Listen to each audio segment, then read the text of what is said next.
fired, dog. Ain't no need to waste time. I'm gonna get into it. The Vikings are the reason that Robert Saleh is fired, bro.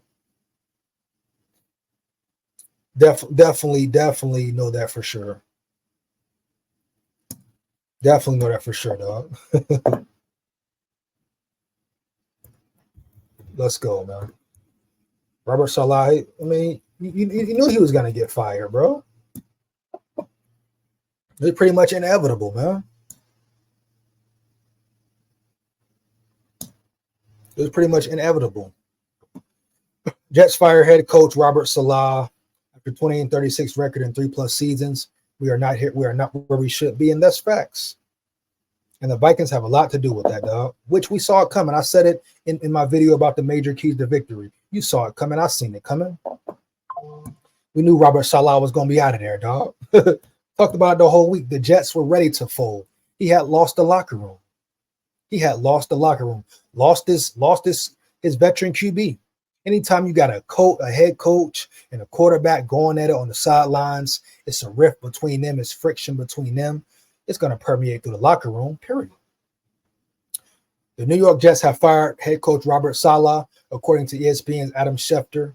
The Jets told Saleh around 10 a.m. Eastern. Team owner Woody Johnson released a statement about firing Saleh a short time later and announced that defensive coordinator Jeff Ulbrich will be the interim head coach going forward. The Jets are 2-3 this season and never have had a winning season with Saleh as head coach. Yeah, dog. It is what it is. I mean, we saw it coming, man. You know, his offense is horrible. Him and his quarterback don't get along. The Jets, they got a great defense, but they're not winning games. You know, the Jets are 2-3. It's clear to see he's lost the team. You know, it's clear to see he's lost the team, dog. And it really should have been a blowout win for the Vikings. But, yeah, the Jets, get to a certain point, you got to let them go. Hasn't done enough with the talent he has. And is all the blame on Saleh? No, you can blame his offensive coordinator, Hackett. You can blame the owners, the Jets owners, for hiring certain coaches. But at the end of the day, you know, Saleh was out of there. You lose the locker room, it continues to go downhill. It is what it is, bro. And the Vikings had a big play in that, dog. Trust me when I tell you. The Vikings had a big play in that, homeboy. Saleh came with a lot of fanfare when he was hired in 2021 to replace Adam Gase. He was a standout as defensive coordinator for the San Francisco 49ers for 4 seasons, and over time became a prime head coaching candidate. He had a clean slate when he was hired. The franchise had no quarterback, but did have the number 2 overall pick in the upcoming draft.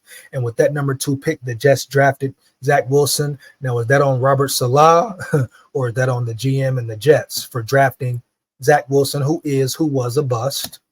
So can you cut Saleh some slack right there? Maybe. You can argue it, you can debate it. Who ended up being a major failure for the franchise. It's hard to know how much of that selection was on Saleh. I'm pretty sure Saleh didn't want Wilson like that, but he was stuck with it regardless.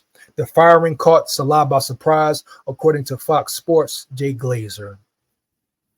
Just talked to Robert Saleh, who said was blindsided by Woody Johnson walking to his office and letting him go. Certainly disappointed. He wasn't going to be given the opportunity to get things going with what he said is a very good roster. Yeah, good roster, but it wasn't producing. And once again, you can blame the GM for drafting Wilson. You can blame the horrible offensive coordinator, etc. But the head coach gonna take majority of the blame. It's a cutthroat league, dog. You know, it's a cutthroat business, right? They could have gave him a week or 2 or informed him earlier, but they don't got to, dog. The NFL gets wicked at times, homie. It's a what have you done for me lately or what are you doing for me now type league, homie. Heavy. Team owner Woody Johnson spoke to reporters about the coaching change, saying expectations were high and Saleh didn't meet them. That's facts. It's what it is, man. According to CBS Jonathan Jones, Saleh was also reported considering firing offensive coordinator Nathaniel Hackett, which he probably should have fired him earlier because Hackett is horrible. We know Hackett is piss poor. The Vikings thought about hiring Hackett. He's piss poor. He's the reason the Jets' offense is piss poor. One of Rodgers' preferred coaches. Him and Rodgers are both trash. If I was Salah, I would have fired him. I don't care who Rodgers liked. It ain't Rodgers' team. Rodgers ain't the head coach. So I would have got Hackett up out of there. Although another report by SNY TV's Connor Hughes suggests Saleh only wanted to demote Hackett. Whatever demote fired, Hackett should be up out of there. He's trash. It appeared things were turning around for Saleh when the Jets traded for Aaron Rodgers for the 23 season. At 39 years old at the time, Rodgers still had more left in the tank and wanted to use it in New York. Yeah, we see Rodgers probably has nothing left in the tank right now. Yeah, Rodgers looked pretty bad in that game. It appeared things were okay. So we all know what happened then. Facts. Rodgers tore his Achilles 4 plays into the first game of the season, meaning Saleh once again had to use Wilson as his starting QB. Now, finally, in 24, after 3 seasons of waiting to see what Saleh can do with a serious quarterback, the Jets only gave him 5 games with Rodgers to show it off. With the Rodgers who is aging, who is not the same Rodgers as well, heavy. At the end of his tenure with the Jets, which lasted 56 games, Saleh is 20-36, considering all the adversity he dealt with over that time. You have to wonder how Saleh would have fared if even one thing had gone his way. True.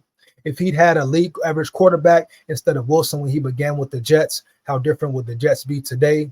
The answer to that is unknowable. For whatever reason, the Jets had seen enough of Saleh. Yeah, this sounds like a lot of pointing the blame to, pointing the finger. And Saleh kind of sounds like the scapegoat as well, right? Yeah. Robert Saleh kind of sounds like the scapegoat. It's easy to point the head coach out and put all the blame on him, right, when things aren't going well. But you not only have to look at Robert Saleh in this situation, the situation that the Jets are in, you got to look at the GM, Aaron Rodgers being washed up, looking very old out there, Nathaniel Trash Hackett, and we can't forget he had Zach Wilson, who's horrible. He started with Zach Wilson, homie. So I'm not just gonna say it's all Robert Saleh's fault, but the Vikings ended his tenure for the Jets. Oh yes, yep. KOC Vikings. They're the reason Robert Saleh got fired. I guarantee it. You know, close game, tough battle. Yeah, great defense, offense, not nothing. But in my opinion, not only should Saleh be fired, but Nathaniel Hackett should be fired as well. No cap. Delton in the building. Shout out Delton in the building. The defense, number 31, SKOL. Rest in peace, Kyrie Jackson. Forever, dog. SKOL Vikes forever. You hear me? You hear me? Long live Kyrie, dog. Heavy. Never forgotten. Heavy, huh? Big SKOL here. You hear me? But yeah, I think not only Saleh should have been fired, Nathaniel Hackett need to go too. Maybe the GM too. Yeah. But it's easy to use Salah as the scapegoat. Yeah, you know it was coming. I said it in the major keys to victory. This team is ready to fold. The locker room is lost. They're ready to implode, dog. And anytime a head coach loses his locker room, going back and forth with the quarterback, it's a wrap. It's a rizzy,